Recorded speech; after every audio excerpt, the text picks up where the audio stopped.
Sakamoto days season first episode 6 episode की starting होती है और वहाँ पर हम एक हिटमैन को देखते हैं जिसका नाम माशिमो होता है और वो काफ़ी गरीब होता है। और जहाँ पर हम देखते हैं उस हिटमैन के पास एक बर्ड भी होती है जिसका नाम पीसूके होता है। और वहाँ पर जो माशिमो था वो ना तो अपनी बर्ड का ठीक तरीके से ख्याल रख पा रहा होता है और ना ही खुद का। यहाँ पर हम देखते हैं वो एक छत पर टेंट लगाकर रह रहा होता है क्योंकि उसके पास रहने की जगह भी नहीं होती। जहाँ पर हमें पता चलता है जो माशिमो रहता है वो भी अब साकामोटो को मारना चाहता है ताकि उसे 1 बिलियन येन का प्राइज मिल सके। और दूसरी तरफ हमें साकामोटो की शॉप का सीन दिखाया जाता है जहाँ पर कई सारे हिटमैन साकामोटो को मारने के लिए आ तो रहे थे, पर वहाँ पर साकामोटो को तो कुछ नहीं हो रहा था। पर उसकी शॉप काफ़ी जगह से डैमेज भी हो चुकी थी और उसे ठीक करवाने के लिए उनके पास उतने पैसे नहीं होते, जिसकी वजह से वहाँ पर फिर जो शिन रहता है वो उन्हें एक टूर्नामेंट का पेज दिखाता है। यहाँ पर शिन बता रहा होता है कि ये टूर्नामेंट कल होने वाला है और इसका नाम 1 मिलियन येन है। इसके नेक्स्ट सीन में हम देखते हैं वहाँ पर माशिमो आ जाता है और वो वहाँ पर साकामोटो की फोटो को दिखाकर पूछने लगता है कि साकामोटो कहाँ पर है। जहाँ पर हम देखते हैं जो माशिमो रहता है वो इतना बेवकूफ़ होता है कि वो साकामोटो को पहचान नहीं पाता क्योंकि वह मोटा हो चुका है। जहाँ पर साकामोटो उससे कहने लगता है कि उसे नहीं पता, वो तो यहाँ पर सिर्फ काम करता है। वहाँ पर जो माशिमो रहता है वो ये कहने लगता है कि शॉप के बाहर तो साकामोटो लिखा है। जहाँ पर साकामोटो कहने लगता है कि यहाँ पर बहुत सारे ऐसे शॉप है जिनके बाहर साकामोटो लिखा है। इसका मतलब ये नहीं कि वो वही शॉप है जिसे तुम ढूंढ रहे हो। जहाँ पर जो मिशिमो रहता है उसका दिमाग वहाँ पर खराब हो जाता है और जो शिन रहता है वो सोच रहा होता है कि ये तो सच में ही पागल है। पर वहाँ पर जो मिशिमो रहता है वो कहने लगता है कि एक ओल्ड वुमैन ने उसे यहीं का पता बताया था। जहाँ पर फिर जो शिन रहता है वो ये कहने लगता है कि इस कंट्री में 20 लाख से भी ज़्यादा लोगों का नाम साकामोटो होगा। यहाँ पर माशिमो फिर सोचने लगता है कि इस तरह से तो साकामोटो को ढूंढने में उसके ज़्यादा पैसे खर्च हो जाएंगे और उसके पास तो इतने हैं भी नहीं। जहाँ पर जो मिशिमो रहता है वो वहाँ पर काफ़ी दिनों से भूखा रहता है तो उसके पेट में वहाँ पर चूहे कूद रहे होते हैं, जिसकी आवाज़ शिन और लो को भी सुनाई आ जाती है और वो उनकी तरफ को मासूम चेहरा बनाने लगता है ताकि वो उसे कुछ खाने के लिए दे दें। पर वहाँ पर वो कुछ नहीं बोलते, जिसके बाद माशिमो वहाँ से जाने लगता है और बाहर जाकर भी उनकी तरफ को देख रहा होता है।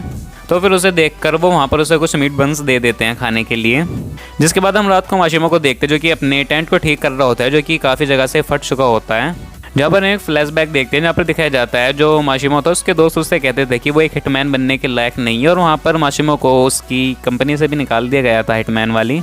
और जो माशिमो था वो इन सबको गलत साबित करना चाहता था। तभी हम देखते हैं जो माशिमो रहता है उसका टेंट हवा से वहाँ पर उड़ जाता है और एक टूर्नामेंट का पर्चा उसके पास आता है जो कि वही टूर्नामेंट था जिसे शिन ने साकामोटो को दिखाया था। और उसका 1 मिलियन येन का इनाम देखकर फिर जो मिशिमो रहता है वो भी वहाँ पर जाने का डिसाइड करता है। अगले दिन हम साकामोटो और शिन को देखते हैं जो कि उस टूर्नामेंट में पहुंच जाता है और जो साकामोटो रहता है वो सोच रहा होता है कि इनाम के पैसों से वो अपनी शॉप को पूरी तरीके से सही करवा लेगा और बुलेट प्रूफ ग्लासेस भी लगा लेगा ताकि वो सेफ रहे। जहाँ पर हम लो को भी देखते हैं जो कि उनके साथ वहाँ पर टीम अप करके खेलेगी तो नहीं पर उन्हें चेयर अप करेगी।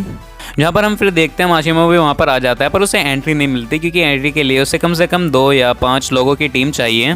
और तभी हम माशिमो को देखते हैं जिसकी नज़र वहाँ पर सिन पर चली जाती है और सिन के पैर पकड़ लेता है, जिसकी वजह से फिर उन्हें माशिमो को भी अपनी टीम में ऐड करना पड़ता है। जिसके बाद सब प्लेयर्स को गेम के बारे में बताया जाता है जहाँ पर वो बताते हैं कि उन्हें पेंट गन्स मिलेंगी जिनमें बुलेट जो होंगी वो पेंट्स की होंगी और जिसके ऊपर भी पेंट लगेगा वो वहाँ से डिस्क्वालीफाई हो जाएगा। और छुपने के लिए पूरे शॉपिंग मॉल का यूज़ कर सकते हैं जहाँ पर उन्हें आपस में कांटेक्ट करने के लिए ब्लूटूथ और वॉकी टॉकी भी दिए थे। और जिसके बाद वो टूर्नामेंट स्टार्ट हो जाता है जहाँ पर फिर जो माशिमो रहता है वो शिन से पूछने लगता है कि उसे क्या करना होगा। जहाँ पर शिन उसे बताता है कि उसे जो भी उसके सामने है उसे सिर्फ उसे शूट करना है, बस हमें छोड़कर। जहाँ पर हम 4 और लोगों को देखते हैं जो कि वहाँ पर छुप रहे होते हैं और वो सोच रहे होते हैं कि हम इन्हें आसानी से हरा देंगे। और जैसे ही वहाँ पर फिर टूर्नामेंट जब स्टार्ट होता है तो जो माशिमो रहता है वो स्टार्ट होते हैं उन 4 को शूट कर देता है और उसका निशाना देखकर वहाँ पर शिन और साकामोटो भी चौंक जाते हैं। और फिर हम देखते हैं साकामोटो और शिन के ऊपर भी हमला होता है जिसे वो आसानी से डॉच कर लेते हैं। जहाँ पर माशिमो उन्हें देखकर कहता है कि तुम इस काम में कुछ ज़्यादा ही अच्छे हो। जहाँ पर शिन सोचने लगता है कि क्या इसे हमारे ऊपर शक तो नहीं हो गया। और फिर माशिमो कहने लगता है कि इसका मतलब तुम बहुत सारे गेम खेलते हो ऐसे। जहाँ पर शिन सोचने लगता है कि ये काफ़ी बुद्धू है, इसे कभी पता नहीं चलेगा कि हम हिटमैन हैं। जहाँ पर फिर हम लो को देखते हैं जो कि ज़्यादा ही नशे में हो जाती है और वहाँ पर कहने लगती है कि लेजेंडरी साकामोटो को देखकर तो उसे मज़ा आ गया। जिसके बाद फिर जो माशिमो रहता है वो फोटो देखकर कहने लगता है कि ये मोटा साकामोटो कैसे हो सकता है। जहाँ पर फिर जो लो रहती है वो उसके पास आकर कहने लगती है कि इसका चश्मा देखो और साकामोटो का चश्मा देखो, दोनों सेम है और साथ ही इनकी हेयर स्टाइल भी सेम ही है। जिसके बाद फिर जो शिन रहता है वो माशिमो से कहने लगता है कि वो तो सिर्फ मजाक कर रही थी। जहाँ पर फिर वो सारे हंसने लगते हैं पर फिर जो माशिमो रहता है वो साकामोटो के ऊपर गन पॉइंट कर देता है और वो भी उसके ऊपर गन पॉइंट करने लगते हैं। जहाँ पर माशिमो समझ जाता है कि यही असली साकामोटो है। जहाँ पर फिर हम देखते हैं कि उनके ऊपर भी कुछ फायर होते हैं, तो वो अलग अलग डायरेक्शन में पहुंच जाते हैं। और जो फिर माशिमो रहता है उसके पास उसकी जो बर्ड रहती है पिसुके, वो एक असली स्नाइपर गन उसे देकर चली जाती है। और गन को हाथ में लेते फिर जो माशिमो रहता है वो साकामोटो के ऊपर फायर कर देता है, पर साकामोटो किसी तरह वहां से बच जाता है। और वो समझ जाते हैं कि माशिमो का निशाना काफी पक्का है, तो उन्हें उससे बच के रहना होगा। फिर हम माशिमो को देखते हैं जो कि दूसरी जगह पहुंच जाता है ताकि वो छुपकर उनके ऊपर हमला कर सके। यहाँ पर जो माशिमो रहता है वो सोच रहा होता है कि वो काफ़ी लकी है क्योंकि उसका टारगेट उसके सामने आ गया। पर जो उसकी बर्ड पिसुके रहते हैं वो देख पा रही होती है कि जो माशूम है वो वहाँ पर साकामोटो को मारना नहीं चाहता, पर उसे मारना होगा क्योंकि उसे 1 बिलियन येन चाहिए।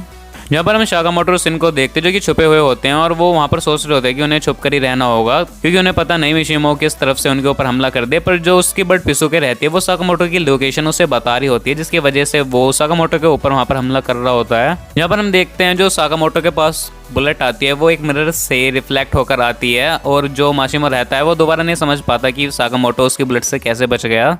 यहाँ पर फिर जो साकामोटो रहता है वो वहाँ पर समझ जाता है कि इन बुलेट्स को शायद डिज़ाइन इसी तरीके से किया गया है कि वो किसी दूसरी चीज़ से टकराकर अपने टारगेट की तरफ जाएं।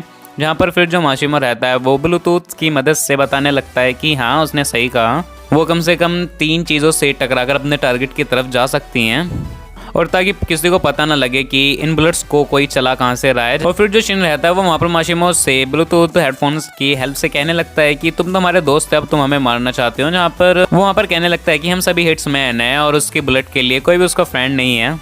यहाँ पर फिर हम देखते हैं जो साकामोटो और शिन रहते हैं वो इधर उधर भाग रहे होते हैं और माशिमो की हर बुलेट से बच रहे होते हैं। जहाँ पर फिर जो माशिमो रहता है उसे अपने पुरानी ट्रेनिंग के दिन याद आ जाते हैं, जहाँ पर वो ना तो दौड़ने में अच्छा था और ना ही फाइट में अच्छा था, और साथ ही वो पढ़ाई में भी इतना बढ़िया नहीं था, पर वो एक चीज में बिल्कुल अच्छा था, और वो था किसी भी चीज में निशाना लगाना। वो किसी भी चीज में आसानी से निशाना लगा सकता था। जहाँ पर फिर उसने एक कंपनी को भी ज्वाइन किया था और वहाँ पर उसने बताया था कि वो एक शार्प शूटर है, पर उसकी कंपनी ने उससे कहा था कि वो नया है और जरूरी नहीं कि उसे सारे शार्प शूटिंग के ही काम मिले, इसलिए उसे जैसा भी काम मिले वो उसे करना होगा।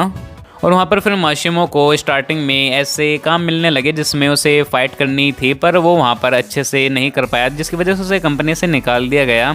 और फिर माशिमो ने साकामोटो पर रखे नाम को देखा और सोचा कि जब वो साकामोटो को मार देगा तो वो अपने सारे दोस्तों को साबित कर देगा कि वो कितना अच्छा है अपनी शूटिंग स्किल्स में। और ये सारी चीज़ें जो शिन रहता है वो उसने अपने ब्लूटूथ हेडफोन के जरिए सुन ली होती है, और वो उससे कहने लगता है कि कोई तुम्हारे बारे में सोचे इससे क्या फ़र्क पड़ता है, तुम्हें अपने ऊपर विश्वास होना चाहिए। जिसके बाद फिर जो शिन रहता है वो इतना ही कहकर जोर से चिल्लाता है उस माइक में, और उस वजह से वहाँ पर फिर जो साकामोटो और शिन रहते हैं उन्हें माशिमो की लोकेशन पता चल जाती है। और फिर जो साकामोटो रहता है वो वहाँ से एक पत्थर उठाता है और माशिमो की तरफ पूरी स्पीड से फेंकता है, और उस हमले की वजह से जो माशिमो रहता है उसकी पूरी गन चकनाचूर हो जाती है। और वहाँ पर वो सोचने लगता है कि क्या ये इंसान है भी या नहीं, और उसे फिर रियलाइज़ होता है कि वो साकामोटो को कभी भी नहीं हरा सकता।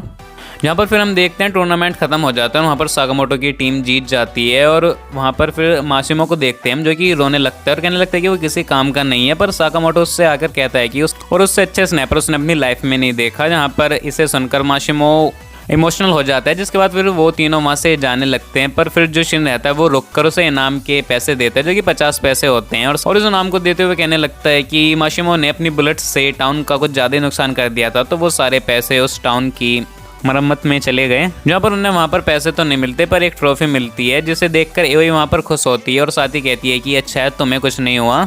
जहाँ पर फिर जो शिन रहता है वो वहाँ पर एओई से पूछने लगता है कि आखिर आप दोनों मिले कैसे थे, और ऑब्वियस सी बात है कि साकामोटो ने आपको सामने से तो अप्रोच नहीं किया होगा। जहाँ पर फिर जो एओई रहती है वो सोचने लगती है कि साकामोटो कैसे पहली बार उसकी शॉप पर आया था, और उसे देखकर वहाँ पर साकामोटो की बत्ती गुल हो गई थी, पर वो वहाँ पर कुछ बोल नहीं पाया था।